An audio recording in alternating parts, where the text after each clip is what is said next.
Good morning students. Twelfth class के students के लिए आज हम नया वीडियो लाए हैं केमिकल काइनेटिक्स चैप्टर से। जैसे कि आज कल जो लास्ट वीडियो आपने देखा होगा उसमें आपने देखा था factors which effect the rate of reaction. तो उसी के अंदर एक टॉपिक आता है टेम्परेचर। उस टॉपिक को हमें एक बार रिवाइज करना है कि उसको रिवाइज करने के बाद ही हम अगले टॉपिक पर आ सकते हैं। तो according to earlier theory it assumed that when the temperature of any reaction increase by 10 degree Celsius, the rate of reaction become doubles because the number of collision also become doubles। यानी कि पहले ये माना जाता था कि जब किसी रिएक्शन के टेम्परेचर को 10 डिग्री सेल्सियस बढ़ा दें तो रेट ऑफ रिएक्शन डबल हो जाती है क्योंकि नंबर ऑफ कोलिजन डबल हो जाते हैं। लेकिन एक साइंटिस्ट आरेनियस जिन्होंने इस थ्योरी को गलत साबित किया, उन्होंने बताया कि जब किसी भी टेम्परेचर रिएक्शन के टेम्परेचर को 10 डिग्री बढ़ाते हैं तो rate of reaction almost double हो जाती है क्योंकि वहाँ पर number of effective collision double हो जाते हैं, ना कि नंबर ऑफ कोलिजन्स।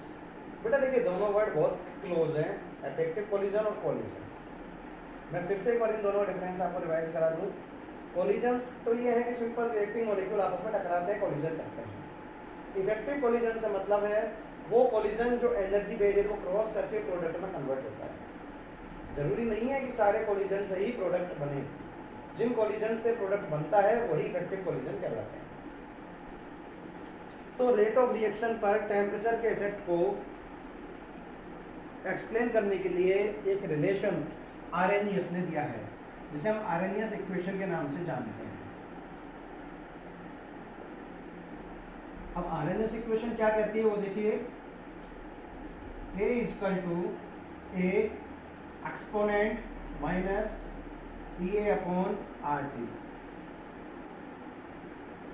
देखिए बेटा यहां पर K रेट कांस्टेंट है, A आरेनियस कांस्टेंट है,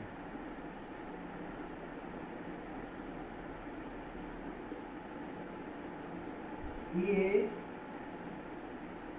एक्टिवेशन एनर्जी है,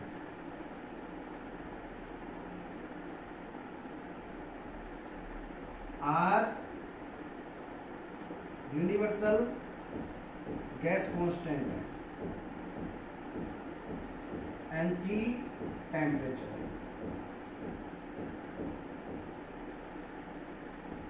अब बेटा यहाँ पर एक क्वेश्चन आता है सर ये ई स्मॉल ई का साइन क्या है। बेटा एक मैथमेटिकल टर्म है, इसको बोलते हैं एक्सपोनेंट। जनरली आज के मैथ में से लगभग ये गायब है, पहले इसे पढ़ाया जाता था। तो हमें इसकी डिटेल में न जाते हुए मैं आपको बता दूं कि एक्सपोनेंट का यूज होता था लॉग को हटाने के लिए। लॉगरिथम्स जो होते हैं LOG लॉग, लॉग्स को रिमूव करने के लिए एक्सपोनेंट यूज किए जाते थे। अब उसका अपोजिट अगर हम देखें कि अगर एक्सपोनेंट को हटाना है तो हमें लॉग लगाना है, ठीक है बेटा। तो अब इस इक्वेशन को अगर हम दोनों तरफ लॉग ले लेते हैं बाय टेकिंग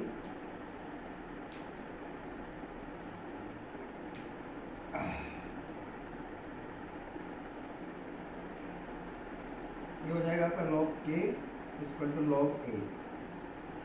एक्सपोनेंट हट जाएगा और ये जो वैल्यू पावर में है ये नीचे आएगी, माइनस का साइन है पावर का, इसलिए बनेगा माइनस EA अपॉन R। तो ये एक एक्सप्रेशन तैयार होता है बेटा इसका आरएमएस इक्वेशन का। अब आरेनियस ने दो डिफरेंट टेम्परेचर के लिए रेट ऑफ रिएक्शन पर या रेट कांस्टेंट पर क्या इफेक्ट होता है उसको एक्सप्लेन करने के लिए इस इक्वेशन को यूज किया है। अब वो देख सकते हैं हम कैसे। अकॉर्डिंग टू आरेनियस अगर कोई रिएक्शन टेम्परेचर T1 पर कैलकुलेट हो रही है, टेम्परेचर T1 है और रेट कांस्टेंट K1 है, तो उसकी इक्वेशन क्या बनेगी, log K1 equal to log A minus EA upon RT1।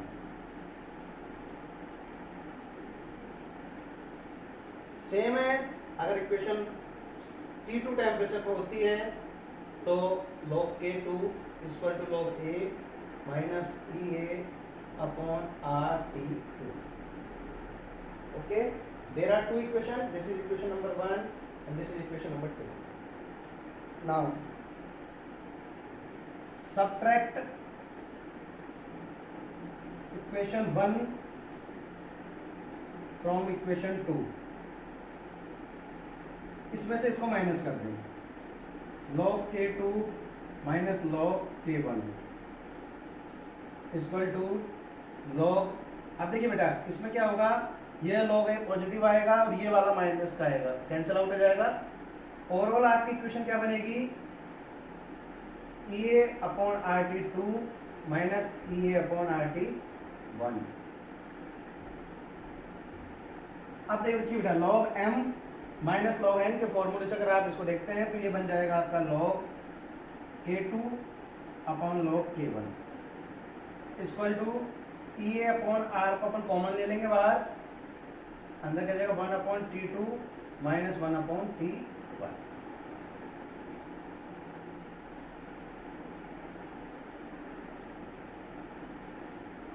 Okay बेटा, सॉरी बेटा यहाँ आएगा 1 और ये आएगा आपका 2, 1 और ये 2. ओके,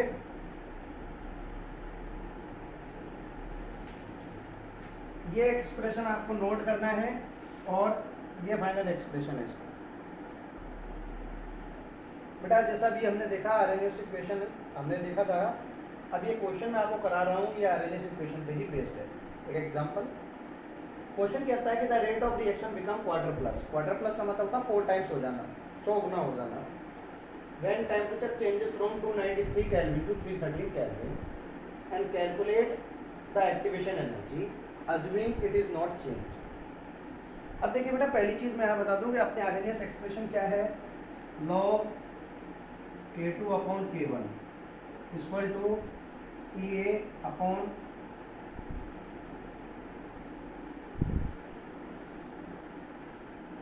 बेटा इसमें जो हमने आपको इक्वेशन बताया है उसके अकॉर्डिंग ये आरएनएस इक्वेशन बनती है आपकी. इसमें हम एक चेंज आपको देखने को मिल रहा है कि 2.303 लिखा है मैंने यहाँ पर, जो पहले नहीं लिखा था. उसका रीज़न क्या है बेटा, देखिए वहाँ इक्वेशन में log का बेस n है और यहाँ पर log का बेस 10 है. जब log का बेस 10 किया जाता है तो 2.303 से उसको मल्टीप्लाई करा देते हैं. ओके, यहाँ log का बेस 2.303 मल्टीप्लाई में आएगा तो क्रॉस मल्टीप्लाई में यहाँ डिवाइड में आ जाता है. ओके,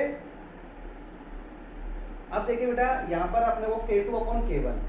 अब आप कहेंगे सर ये तो रेट कांस्टेंट है, रेट ऑफ रिएक्शन दे रखा है. बेटा रेट ऑफ रिएक्शन और रेट कांस्टेंट, जिस रेशो में रेट कांस्टेंट इंक्रीज होगा उसी रेशो में रेट ऑफ रिएक्शन इंक्रीज होती है. तो जैसे यहाँ पर rate of reaction become quarter plus यानी 4 टाइम्स हो रहा है. तो बेटा अगर टेम्परेचर 1 पर K1 है तो K2 पर कितना हो जाएगा, 4K1 हो जाएगा. तो log 4K1 upon K1 equal to EA, ये आपको कैलकुलेट करना है. 2.303 इंटू 8.314 ये R की वैल्यू है. T1 आपका है 293 और T2 आपका है 313. Keep in your mind always temperature यहाँ पर हमेशा आपको केल्विन में यूज करना है. अगर क्वेश्चन में डिग्री सेल्सियस में गिवन है दोनों टेम्परेचर तो भी आपको उसको केल्विन में कन्वर्ट करना है. अब देखिए बेटा ये बच गया आपका log 4, K1 से K1 कैंसिल हो जाएगा, ये अपॉन 19.14. ये डिजिट हमेशा फिक्स रहेगी इस इक्वेशन में, आप इसको लर्न कर सकते हैं.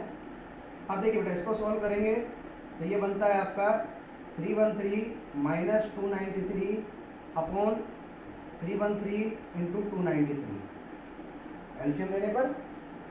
अब देखिए बेटा log 4 की वैल्यू हो गई आपकी 0.6020 equal to EA upon 19.14 upon 20 upon 313.293. अब यहाँ से EA कैलकुलेट करने के लिए कैलकुलेशन EA यानी एक्टिवेशन एनर्जी कैलकुलेट करने के लिए इक्वेशन बनता है 0.6020 इंटू 19.14 इंटू 313 इंटू 293 अपॉन में 20। ओके बेटा, इन दोनों पॉइंट्स को रिमूव करेंगे, 10⁻6 आएगा यहाँ पर, इसको काटता है 301 times. Now we have to multiply the number and divide it by 10⁻6, then we will get the activation energy. तो बेटा ये एक एग्जांपल इस टॉपिक पे था। अब इस चैप्टर में जो बचता है, एक आर्टिकल आपका बचता है ऑर्डर ऑफ रिएक्शन। यहाँ पे आप देख लिया, इसको सॉल्व करना है। ऑर्डर ऑफ रिएक्शन से मतलब क्या है कि रिएक्शन की जैसे रेट लो जो होती है, उसमें हम जो पावर्स लिखते हैं उनका सम, या हम उसको छोड़ दें एक बार के लिए, तो ऑर्डर ऑफ रिएक्शन से मतलब होता है कि किसी भी रिएक्शन की रेट कितनी कंसंट्रेशन टर्म्स पे डिपेंड करती है। यस बेटा, देखिए जैसे हमको पता है रेट लॉ कहता है कि rate of reaction depend upon concentration of reactant. अब मान लीजिए आपकी रिएक्शन में 4 रिएक्टेंट्स हैं, तो जरूरी नहीं है कि वो सारे 4 पर डिपेंड करे। अगर वो 1 पर कर रही है, वो 2 पर कर रही है, अगर वो 1 पर कर रही है तो फर्स्ट ऑर्डर रिएक्शन बोली जाएगी, 2 टर्म्स पे कर रही है तो सेकंड ऑर्डर। तो ये सब चीज़ हम डिटेल में अगले वीडियो में हम आपको बताएंगे। जब तक के लिए आपको करना क्या है, होमवर्क क्या है कि इस इक्वेशन पर बेस्ड कुछ क्वेश्चन आपके एनसीईआरटी में लास्ट के जो क्वेश्चंस हैं वो आपको सॉल्व करने हैं। Till then good day.